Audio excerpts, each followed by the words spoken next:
Hello, my name's Barry. I would like to welcome you to another video from Christianity Explained. Today's topic is coming out of the fog and dealing with grief.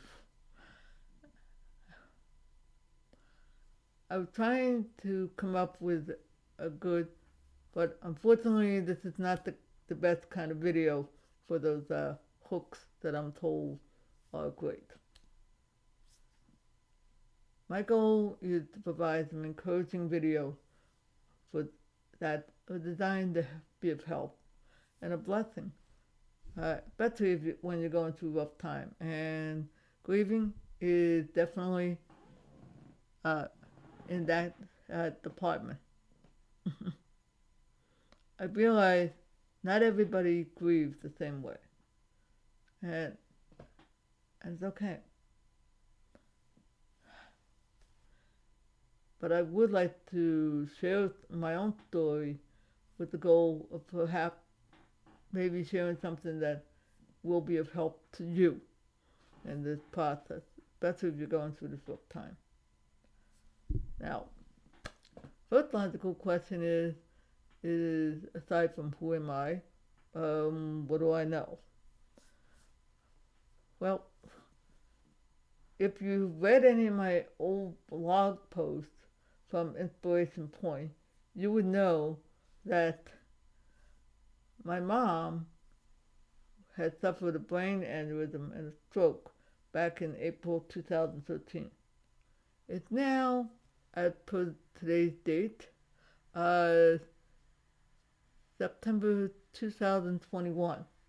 My mom passed away, I think, late April, early May. I'm a little hazy on the date right now. My family and I have went through a lot. If you ever care for a loved one in your family, you'll know. My friend Rita had to do the same thing with her husband, and he was suffering from cancer and all kinds of stuff, and she was hurting herself. And she probably could easily say, "Don't mean disrespect, Barry, but move over." She wasn't really, but that's Rita. She's a sweetheart.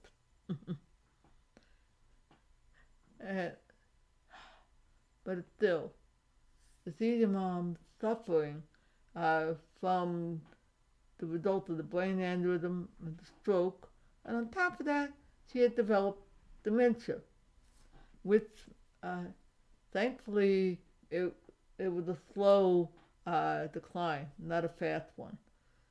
Which meant, even though it was emotionally rough, at least I had some time to spend with my mother. I had some time to bless her, as it were, with presence and time and energy. Now, I'm making it sound easy, and you might be asking, okay, when do I get? It's important that you know this part. Otherwise, the out of the fog isn't going to make sense. It really was emotionally draining and physically exhausting. Let's put it this way.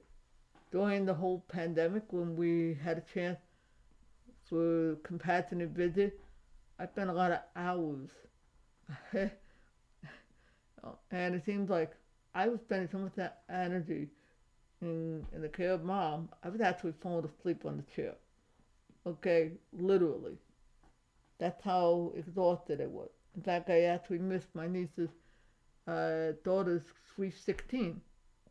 Oh, I would have loved to go, but things like that happen. So yeah, I do understand about how exhausting it can be. But in a way, you don't regret it. I'm glad I had the chance to spend with her. I'm glad I had the time, as comical as it was, those hot dogs on Thursday. Because those are memories that'll stay with you years later. Another memory, which I'll touch on even later, is her enjoyment of chili. No, not chili, sorry. Chinese food. My apologies. If my mom saw this video, she'd probably given me a dirty look. She was never fond of chili, especially my type. But that's the beauty. I have a lot of memories, and those memories aren't going to go away. All right? Even after she's gone, I'm still going to remember it. And I'm occasionally will. And it doesn't, for me, it's not painful at all. But it is a fun way to remember. Those things don't go away when your loved one, your mother, or your, in, in your case, it might be a different spouse. Perhaps it's a child. And I do know, not because I'm a parent, but because my mom lost a younger son, and it left a hole. And it was hard for her to see that I was trying to act with compassion with her.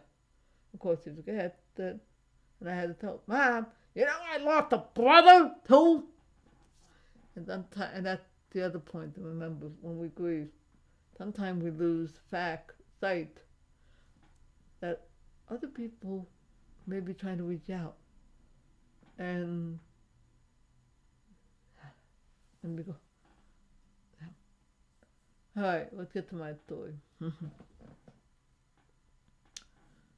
My mom passed away only a few months ago, and I could tell you, after the funeral, after we had a chance, I felt a need to clean out that back bedroom, which is where she stayed. The reason was this. Yeah, I'm living in a place where my mom had the back bedroom. This used to be my bedroom before I changed. I did some cleaning.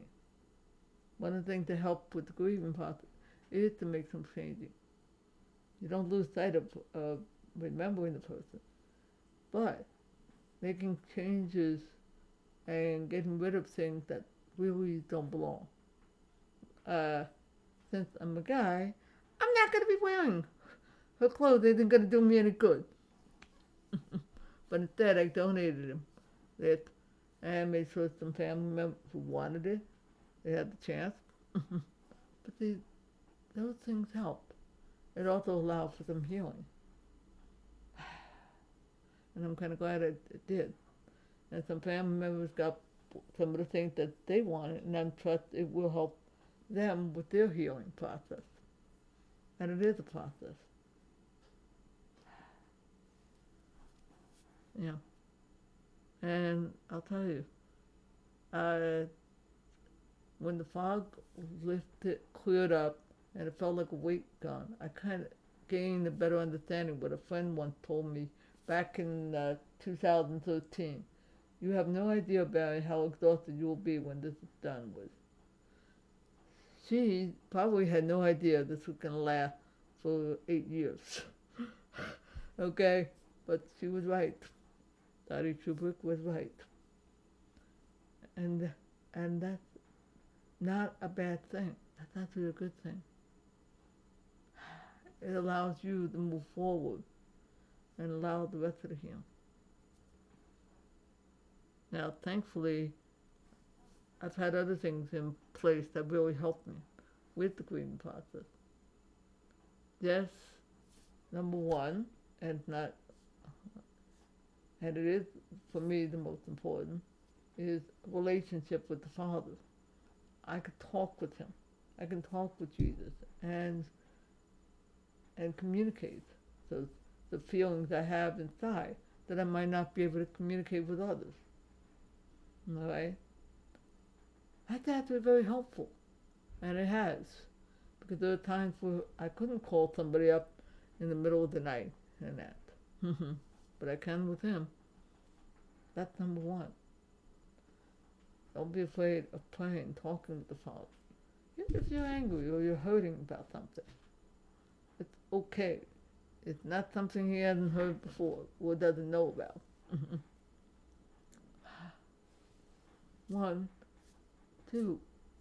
I'm thankful that I'm living in a community where I have friends in my community who actually do know what it means to lose loved ones, who do know how tough it is to care for your parent who's in a nearby nursing home. All right, good to reach out to a friend. And if you happen to be a friend who's seen somebody else going through, don't be afraid to knock on the door and say, how can I help you? How can I bless you? You don't have to sing, but I think you get the point. Mm-hmm. And I'll tell you right now, I also had the benefit of some training that I gotten through uh, uh, my church's home ministry, so Solar Ministry and Transform class, which is a ministry in itself, plus some training I had from college in some psychology, abnormal psychology. All those things God used to help me with processing, because I am adult, I think through. And here's another thought to share. One of the things I didn't do was I did not play the should have, could have, and would have game. No. It doesn't help. Okay? If your friend, don't play that game. You're only going to make yourself miserable. Mm-hmm. All right? If your friend to say, hey, Barry, you've done all that you were able to do.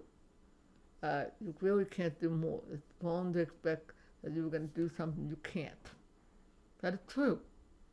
I'm sure someone thought, hey, Bear, what if we set your mom up in that back bedroom and you...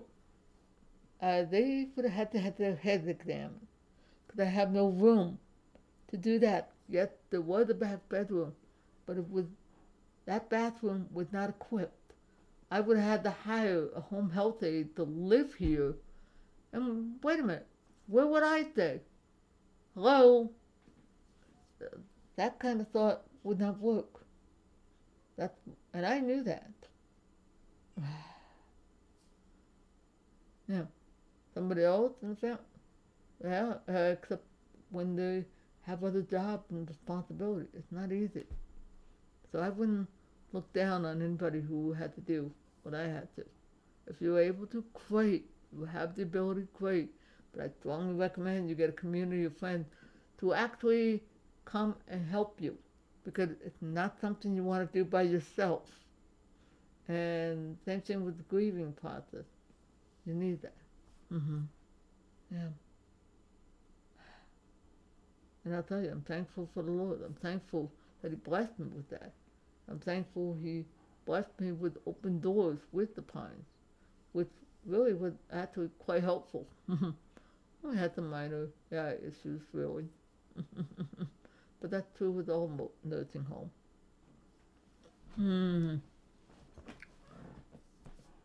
Yeah.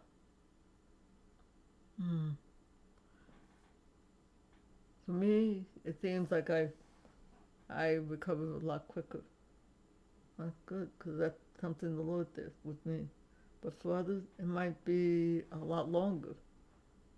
I had a friend who say, Barry, it took me about a year before I could even think of touching my dad's razor, or something along that line. And he wanted to keep that because it was a way to remember his father. That's a good thing. If you have that ability, that's fine. Mm-hmm. But it was all. But in time, he eventually did as a way of honoring the memories. Because, yeah, it takes time. Don't rush it. It's going, and it's all right. And no, you're not going. Like I said at the beginning, you're not going to forget so and so. Like, I'm not going to forget my dad, who passed away in March 2000. I still have a lot of fond memories, if you want to call it that. Like I told my mom once, I'll remember you both in love and in truth and love. Hmm. And I do have some good memories, but I also remember some of that. But it's also done through the prism of love. Ask the Father if that, ask God to help you with that, if that's the problem. I know not everyone had that, they feel had. I encourage, don't be afraid of asking. And don't be afraid to contact the church or someone and see if they have a grief share program.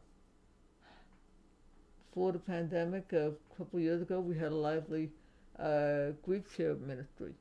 It was dedicated to helping people go through the grieving process. And I think some are more suited for parents who lost a child than others. I don't know. But don't be afraid to reach out to that. You'll be in a community of people who can connect with you and understand what you're going through. Even if you have one of those things that says, oh, I gotta go visit my loved one at the cemetery. All right, then go. But don't be upset if nobody else seems to want to do that. Mm-hmm. Me, I was never really comfortable with that idea. But that's me. However, I went with my mom a few times, because I knew it was important to her. Because she wanted to visit Anthony, my younger brother's thing, because it meant something.